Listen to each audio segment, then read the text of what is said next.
আসসালামু আলাইকুম ওরহমতুল্লাহ। আল্লাহর সাথে সম্পর্ক গভীর ও দৃঢ় করতে বান্দাকে অবশ্যই চেষ্টা করতে হয়। দোয়ার মাধ্যমে তার মনকে প্রশান্তি দিতে হয়। এই দোয়াগুলির মধ্যে কিছু দোয়া এমন রয়েছে যা পাঠ করলে বিশেষ বরকত ও সওয়াব লাভ করা যায়। এর মধ্যে একটি অত্যন্ত গুরুত্বপূর্ণ একটি দোয়া সম্পর্কে আজকের ভিডিওতে আমরা জানব ইনশাআল্লাহ।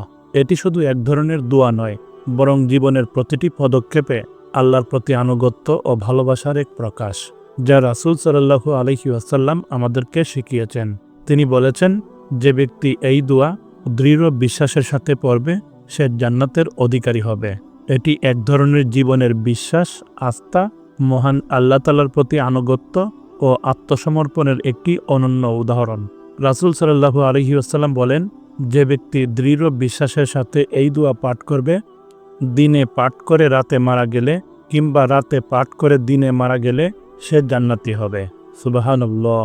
অত্যন্ত গুরুত্বপূর্ণ এই দোয়া, যা রাসূল সাল্লাল্লাহু আলাইহি ওয়াসাল্লাম আমাদের শিখিয়েছেন, যেটিকে বলা হয় সাইয়্যিদুল ইস্তেগফার।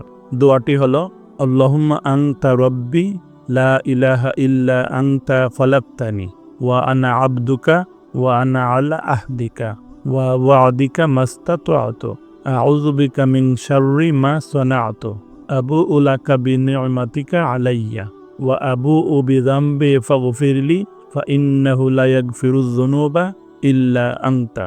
অর্থাৎ, হে আল্লাহ, তুমি আমার পালনকর্তা, তুমি ছাড়া কোনো উপাস্য নেই। তুমি আমাকে সৃষ্টি করেছ, আমি তোমার দাস। আমি আমার সাধ্যমতো তোমার নিকট দেওয়া অঙ্গীকার ও প্রতিশ্রুতিতে দৃঢ় আছি। আমি আমার কৃতকর্মের অনিষ্ট থেকে তোমার কাছে আশ্রয় চাই। আমি তোমার দেওয়া অনুগ্রহকে স্বীকার করছি এবং আমার গুনাহের স্বীকারোক্তি দিচ্ছি।